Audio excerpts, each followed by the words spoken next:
Good morning students.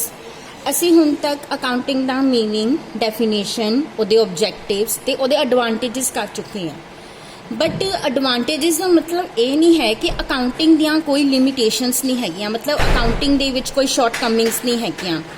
ਅੱਜ ਅਸੀਂ ਕਰਾਂਗੇ ਕਿ ਅਕਾਊਂਟਿੰਗ ਦੀਆਂ ਕਿਹੜੀਆਂ ਲਿਮਿਟੇਸ਼ਨਸ ਆ ਜਿਹੜੀਆਂ ਕਿ ਅਕਾਊਂਟਿੰਗ ਨੂੰ ਫਰੂਟਫੁਲ ਹੋਣ ਤੋਂ ਰੋਕਦੀਆਂ ਆ। ਸਭ ਤੋਂ ਪਹਿਲਾ ਹੈ ਪਰਮਿਟ ਦਾ ਆਲਟਰਨੇਟਿਵ ਟ੍ਰੀਟਮੈਂਟਸ। ਅਕਾਊਂਟਿੰਗ ਸਾਡੀ ਬੇਸਡ ਹੁੰਦੀ ਆ ਕਨਸੈਪਟਸ ਤੇ, ਔਰ ਅਕਾਊਂਟਿੰਗ ਜਦੋਂ ਵੀ ਅਸੀਂ ਕਰਦੇ ਹਾਂ ਅਸੀਂ ਕੁਝ ਜਨਰਲ ਐਕਸੈਪਟਿਡ ਅਕਾਊਂਟਿੰਗ ਦੇ ਪ੍ਰਿੰਸੀਪਲਸ ਨੇ ਉਹਨਾਂ ਨੂੰ ਯੂਜ਼ ਕਰਕੇ ਅਕਾਊਂਟਿੰਗ ਕਰਦੇ ਹਾਂ। ਬਟ ਕੁਝ ਕੇਸਿਸ ਦੇ ਵਿੱਚ ਕੀ ਹੁੰਦਾ ਕਿ ਇੱਕ ਆਈਟਮ ਨੂੰ ਟ੍ਰੀਟ ਕਰਨ ਦੇ ਲਈ ਇੱਕ ਤੋਂ ਜ਼ਿਆਦਾ ਪ੍ਰਿੰਸੀਪਲਸ ਦਿੱਤੇ ਹੋਏ ਆ।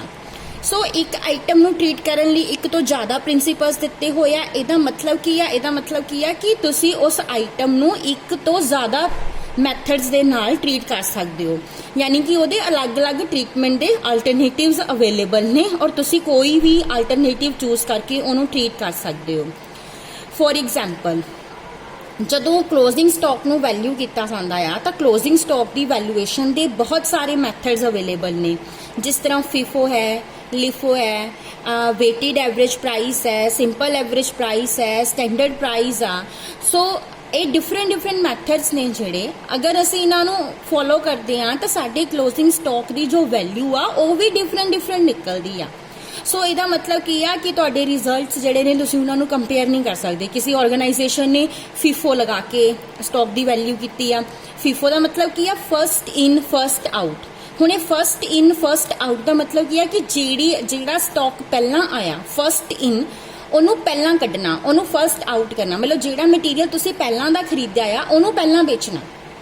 ਹੁਣ ਮੰਨ ਲਓ ਕਿ ਜਦੋਂ ਤੁਸੀਂ ਮਟੀਰੀਅਲ ਪਰਚੇਸ ਕਰਦੇ ਹੋ ਤਾਂ ਤੁਸੀਂ ਅਲੱਗ-ਅਲੱਗ ਰੇਟ ਤੇ ਮਟੀਰੀਅਲ ਪਰਚੇਸ ਕਰਦੇ ਹੋ। ਜਿਸ ਤਰ੍ਹਾਂ ਮੰਨ ਲਓ ਕਿ ਇੱਕ ਵਾਰੀ ਜਿਹੜਾ ਤੁਹਾਨੂੰ ਮਟੀਰੀਅਲ ਹੈਗਾ ਆ ਉਹ 5 ਰੁਪਏ ਪਰ ਕੇਜੀ ਨਾ ਮਿਲਿਆ, ਨੈਕਸਟ ਟਾਈਮ ਤੁਸੀਂ ਲੈਣਗੇ ਤੁਹਾਨੂੰ ਮਟੀਰੀਅਲ 5.5 ਰੁਪਏ ਪਰ ਕੇਜੀ ਮਿਲਿਆ, ਨੈਕਸਟ ਟਾਈਮ ਲੈਣਗੇ ਤੁਹਾਨੂੰ 6 ਰੁਪਏ ਪਰ ਕੇਜੀ ਮਿਲਿਆ, ਫਿਰ ਤੁਹਾਨੂੰ 6.5 ਰੁਪਏ ਮਿਲਿਆ। ਮਤਲਬ ਜਦੋਂ ਵੀ ਤੁਸੀਂ ਮਟੀਰੀਅਲ ਖਰੀਦ ਰਹੇ ਹੋ ਤਾਂ ਤੁਹਾਨੂੰ ਅਲੱਗ-ਅਲੱਗ ਰੇਟ ਤੇ ਉਹ ਮਟੀਰੀਅਲ ਮਿਲ ਰਿਹਾ ਆ, ਕਿਉਂਕਿ ਪ੍ਰਾਈਸਸ ਜਿਹੜੇ ਨੇ ਉਹ ਘਟਦੇ ਵੱਧਦੇ ਰਹਿੰਦੇ ਨੇ। ਬਟ ਅਗਰ ਹੁਣ ਤੁਸੀਂ ਫੀਫੋ ਲਗਾਉਂਦੇ ਹੋ, ਫਸਟ ਇਨ ਫਸਟ ਆਊਟ, ਮਤਲਬ ਜਿਹੜਾ ਮਟੀਰੀਅਲ ਤੁਸੀਂ ਪਹਿਲਾਂ ਦਾ ਖਰੀਦਿਆ ਉਹ ਤੁਸੀਂ ਪਹਿਲਾਂ ਕੱਢ ਦਿੱਤਾ, ਯਾਨੀ ਕਿ ਜਿਹੜੇ ਪਹਿਲਾਂ ਦੇ ਮਟੀਰੀਅਲ ਖਰੀਦੇ ਸੀ 5 ਰੁਪਏ ਵਾਲੇ, 5.5 ਰੁਪਏ ਵਾਲੇ, 6 ਰੁਪਏ ਵਾਲੇ, ਉਹ ਆਊਟ ਹੋ ਚੁੱਕੇ ਨੇ। ਔਰ ਸਾਡੇ ਕੋਲ ਜੋ ਕਲੋਜ਼ਿੰਗ ਸਟਾਕ ਬਚਿਆ ਹੋਇਆ ਆ ਉਹ ਕਿਹੜਾ ਮਟੀਰੀਅਲ ਹੈਗਾ? ਜਿਹੜਾ ਐਟ ਦਾ ਐਂਡ ਅਸੀਂ ਪਰਚੇਸ ਕੀਤਾ। ਜਿਸ ਤਰ੍ਹਾਂ ਕਿ ਅਸੀਂ ਅਗਰ 6.5 ਰੁਪਏ ਦਾ material at the end purchase ਕੀਤਾ ਤਾਂ ਸਾਡਾ ਕਲੋਜ਼ਿੰਗ ਸਟਾਕ ਮੰਨ ਲਓ ਸਾਡੇ ਕੋਲ at the end 100 kg material ਬਚਿਆ ਹੋਇਆ ਆ ਔਰ ਐਟ ਦਾ ਐਂਡ ਅਸੀਂ ਉਹ ਖਰੀਦਿਆ ਸੀ 6.5 ਨਾਲ। ਸੋ ਕਲੋਜ਼ਿੰਗ ਸਟਾਕ ਦੀ ਜੋ ਵੈਲਿਊ ਬਣਨੀ ਆ ਉਹ 100 ਨੂੰ 6.5 ਨਾਲ ਮਲਟੀਪਲਾਈ ਕਰਕੇ 650 ਬਣਨੀ ਆ। ਬਟ ਇਹ ਤਾਂ ਹੋ ਗਿਆ ਫਿਫੋ ਮੈਥਡ ਕਿ ਜਿਹਨੇ ਫਿਫੋ ਮੈਥਡ ਅਡਾਪਟ ਕੀਤਾ ਉਹਨੇ ਕਲੋਜ਼ਿੰਗ ਸਟਾਕ ਦੀ ਵੈਲਿਊ ਜਿਹੜੀ ਆ 650 ਰੁਪਏ ਕੈਲਕੂਲੇਟ ਕੀਤੀ। ਬਟ ਹੁਣ ਅਗਰ ਅਸੀਂ ਫਿਫੋ ਦੀ ਜਗ੍ਹਾ ਤੇ ਲਿਫੋ ਲਗਾਉਂਦੇ ਆ, ਲਿਫੋ ਦਾ ਮਤਲਬ ਕੀ ਹੈ? ਲਾਸਟ ਇਨ ਫਸਟ ਆਊਟ। ਉਹਦਾ ਮਤਲਬ ਕੀ ਹੈ ਕਿ ਜਿਹੜਾ ਮਟੀਰੀਅਲ ਸਭ ਤੋਂ ਐਂਡ ਵਿੱਚ ਆਇਆ ਉਹਨੂੰ ਪਹਿਲਾਂ ਕੱਢਣਾ। ਫਿਰ ਇਹਦੇ ਨਾਲ ਕੀ ਹੋਏਗਾ ਕਿ ਤੁਸੀਂ ਜਿਹੜੇ ਮਟੀਰੀਅਲ ਐਂਡ 'ਚ ਆਏ 6.5 ਰੁਪਏ ਵਾਲਾ, 6 ਰੁਪਏ ਵਾਲਾ, 5.5 ਰੁਪਏ ਵਾਲਾ ਉਹ ਕੱਢ ਚੁੱਕੇ ਹੋ, ਔਰ ਜੋ ਮਟੀਰੀਅਲ ਸਾਡੇ ਕੋਲ ਬਚਿਆ ਉਹ ਪਹਿਲਾਂ ਵਾਲਾ ਪਿਆ। ਸਭ ਤੋਂ ਪਹਿਲਾਂ ਅਸੀਂ ਕਿੰਨੇ ਦਾ ਖਰੀਦਿਆ ਸੀ? 5 ਰੁਪਏ ਨਾਲ ਖਰੀਦਿਆ ਸੀ। ਸਾਡੇ ਕੋਲ 100 ਯੂਨਿਟ ਪਏ ਨੇ, ਸੋ 100 ਨੂੰ 5 ਨਾਲ ਮਲਟੀਪਲਾਈ ਕਰਾਂਗੇ ਤੇ ਹੁਣ ਕਲੋਜ਼ਿੰਗ ਸਟਾਕ ਦੀ ਵੈਲਿਊ ਕੀ ਬਣਨੀ ਆ? 500 ਬਣਨੀ ਆ। ਸੋ ਜਦੋਂ ਅਸੀਂ ਫੀਫੋ ਲਗਾਇਆ ਸਾਡਾ ਕਲੋਜ਼ਿੰਗ ਸਟਾਕ 650 ਆਇਆ, ਜਦੋਂ ਅਸੀਂ ਲਿਫੋ ਲਗਾਇਆ ਸਾਡਾ ਕਲੋਜ਼ਿੰਗ ਸਟਾਕ 500 ਆਇਆ। ਸੋ ਅਲੱਗ-ਅਲੱਗ ਮੈਥਡ ਦੇ ਨਾਲ ਕਲੋਜ਼ਿੰਗ ਸਟਾਕ ਦੀ ਵੈਲਿਊਏਸ਼ਨ ਵੀ ਅਲੱਗ-ਅਲੱਗ ਹੋ ਰਹੀ ਆ, ਜੋ ਕਿ ਗਲਤ ਆ। ਸੋ ਇਹ ਇੱਕ ਅਕਾਊਂਟਿੰਗ ਦੀ ਲਿਮਿਟੇਸ਼ਨ ਆ। ਸੈਕਿੰਡ ਆ ਇਨਫਲੂਐਂਸਡ ਬਾਈ ਦਾ ਪਰਸਨਲ ਜਜਮੈਂਟ। ਹੁਣ ਅਸੀਂ ਅਕਾਊਂਟਿੰਗ ਦੇ ਵਿੱਚ ਇੱਕ ਜੋ ਕਨਵੈਨਸ਼ਨ ਫੋਲੋ ਕਰਦੇ ਹਾਂ ਉਹ ਆਬਜੈਕਟਿਵਿਟੀ ਦੀ ਆ। ਆਬਜੈਕਟਿਵਿਟੀ ਦੇ ਅਕੋਰਡਿੰਗ ਕੀ ਆ ਕਿ ਜਦੋਂ ਵੀ ਤੁਸੀਂ ਅਕਾਊਂਟਿੰਗ ਕਰਨੀ ਆ ਤਾਂ ਅਕਾਊਂਟਿੰਗ ਤੁਹਾਡੀ ਪਰਸਨਲ, ਜੋ ਤੁਹਾਡੇ ਪਰਸਨਲ ਬਿਲੀਫ ਨੇ ਜਾਂ ਪਰਸਨਲ ਥਿੰਕਿੰਗ ਆ ਜਾਂ ਪਰਸਨਲ ਜਜਮੈਂਟ ਆ, ਉਹਦੇ ਨਾਲ ਅਫੈਕਟਡ ਨਹੀਂ ਹੋਣੀ ਚਾਹੀਦੀ। ਬਟ ਇਸ ਤਰ੍ਹਾਂ ਨਹੀਂ ਆ, ਇਹ ਬਹੁਤ ਹੀ ਡਿਫਿਕਲਟ ਆ ਕਿ ਅਸੀਂ ਆਪਣੇ ਜਿਹੜੇ ਫਿਊਚਰ ਦੇ ਐਸਟੀਮੇਟਸ ਨੇ ਉਹਨਾਂ ਨੂੰ ਐਕਿਊਰੇਟਲੀ ਐਕਸਪੈਕਟ ਕਰ ਸਕੀਏ, ਕਿਉਂਕਿ ਜਦੋਂ ਵੀ ਤੁਸੀਂ ਐਕਸਪੈਕਟੇਸ਼ਨਸ ਕਰੋਗੇ ਤੁਸੀਂ ਆਪਣੇ ਪਰਸਨਲ ਬਿਲੀਫਸ, ਆਪਣੀਆਂ ਥਿੰਕਿੰਗਸ ਐਂਡ ਜਜਮੈਂਟਸ ਜਿਹੜੀਆਂ ਹੈਗੀਆਂ ਆ ਉਹ ਲਗਾਉਂਗੇ ਹੀ ਲਗਾਉਂਗੇ। ਜਿਸ ਤਰ੍ਹਾਂ ਇਹਨਾਂ ਨੇ ਐਗਜ਼ਾਮਪਲ ਦਿੱਤੀ ਆ ਕਿ ਜਦੋਂ ਤੁਸੀਂ ਡੈਪਰੀਸੀਏਸ਼ਨ ਕੈਲਕੂਲੇਟ ਕਰਦੇ ਹੋ, ਸੋ ਡੈਪਰੀਸੀਏਸ਼ਨ ਕੈਲਕੂਲੇਟ ਕਰਨ ਦੇ ਲਈ ਸਾਨੂੰ ਐਸੈਟ ਦੀ ਲਾਈਫ ਪਤਾ ਹੋਣੀ ਚਾਹੀਦੀ ਆ। ਹੁਣ ਡੈਪਰੀਸੀਏਸ਼ਨ ਕੀ ਹੁੰਦੀ ਆ?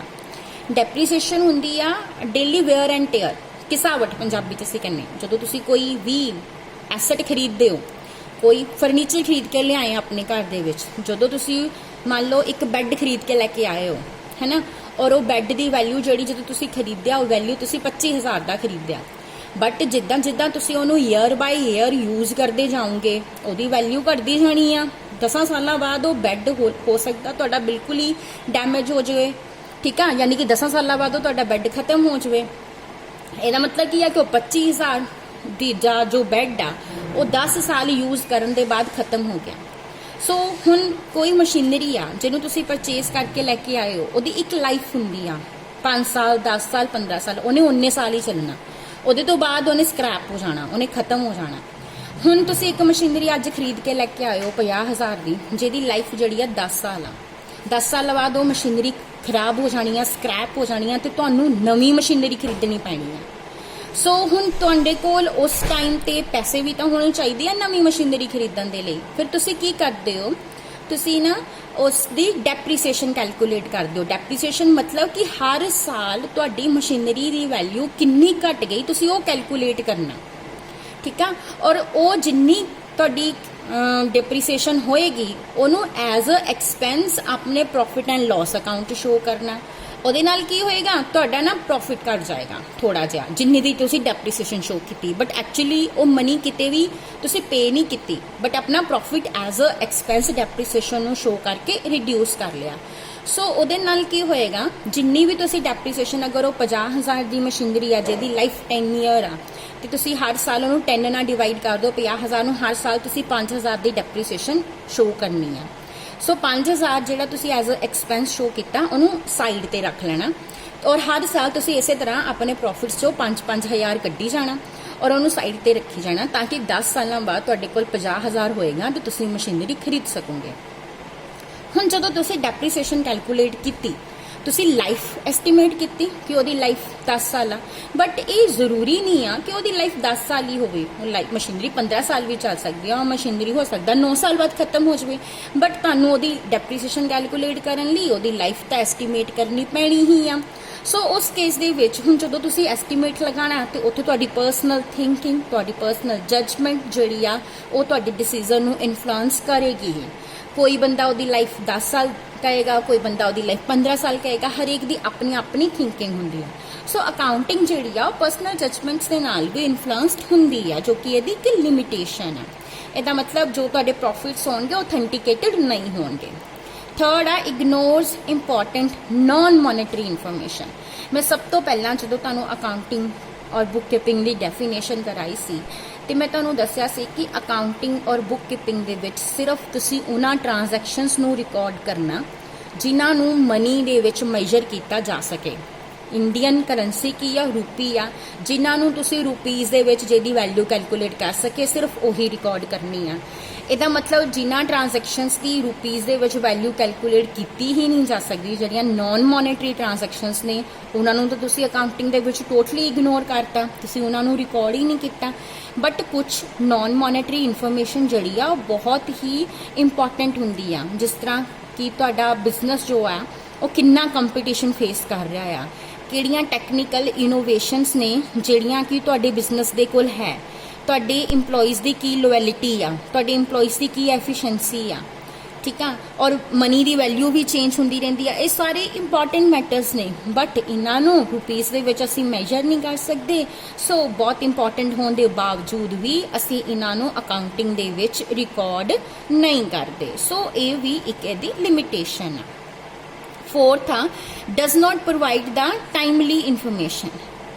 अकाउंटिंग जो है ਅਸੀਂ ਜਦੋਂ ਈਅਰ ਖਤਮ ਹੋ ਜਾਂਦਾ, ਅਸੀਂ ਸਾਰਾ ਸਾਲ ਰਿਕਾਰਡਿੰਗ ਕਰਦੇ ਰਹਿੰਦੇ ਆ, ਜਰਨਲ ਬਣਾ ਲਏ, ਲੈਜਰਸ ਬਣਾ ਲਏ, ਔਰ ਜਦੋਂ ਐਟ ਦਾ ਐਂਡ ਈਅਰ ਖਤਮ ਹੁੰਦਾ ਆ ਉਸ ਵੇਲੇ ਅਸੀਂ ਪ੍ਰੋਫਿਟ ਐਂਡ ਲਾਸ ਅਕਾਊਂਟ ਬਣਾਉਂਦੇ ਆ। ਉਸ ਵੇਲੇ ਫਾਈਂਡ ਆਊਟ ਕਰਦੇ ਆ ਕਿ ਪ੍ਰੋਫਿਟ ਕਿੰਨਾ ਹੋਇਆ ਜਾਂ ਲਾਸ ਕਿੰਨਾ ਹੋਇਆ। ਬਟ ਪੂਰਾ ਸਾਲ ਤਾਂ ਲੰਘ ਗਿਆ, ਉਸ ਵੇਲੇ ਅਗਰ ਤੁਸੀਂ ਪ੍ਰੋਫਿਟਸ ਕੱਢ ਵੀ ਰਹੇ ਹੋ ਜਾਂ ਲਾਸਿਸ ਤੁਹਾਨੂੰ ਦਿਖ ਵੀ ਰਹੇ ਨੇ ਤੇ ਤੁਸੀਂ ਕੁਝ ਵੀ ਕਰ ਨਹੀਂ ਸਕਦੇ, ठीक है, क्योंकि साल तुहाडा खत्म हो चुका। हुण उस साल तुहानूं प्रॉफिट होए या लॉसिस होए आ, वो तुहानूं पहलां पता ही नहीं सीगे, क्योंकि तुसीं पहलां कैलकुलेट ही नहीं कीते। तुसीं कदों कैलकुलेट कीते? जदों ईयर एंड होया, और हुण तां तुसीं फिर उन्हां दा कुछ भी नहीं कर सकदे। इहदा मतलब आ कि अकाउंटिंग तुहानूं टाइमली इन्फॉर्मेशन जिहड़ी आ प्रोवाइड नहीं कर रही कि तुसीं कोई इफैक्टिवली टाइमली डिसीजन लै सको। अगर लॉसिस हो रहे ने तो तुहानूं पहलां पता लग सकन, तो तुसीं पहलां ही कुछ मेजर लै सको उन्हां लॉसिस नूं रिड्यूस करन दे लई। नैक्सट है does not provide the detailed analysis. जो तुहाडी अकाउंटिंग है और जो इन्फॉर्मेशन तुहानूं प्रोवाइड कर रही है, और सिर्फ फाइनैंशियल ट्रांजैक्शनस की इन्फॉर्मेशन प्रोवाइड कर रही है। ठीक है, सो ये नाल तुसीं अपने बिजनेस का ओवरऑल रिजल्ट तां कैलकुलेट कर सकते हो।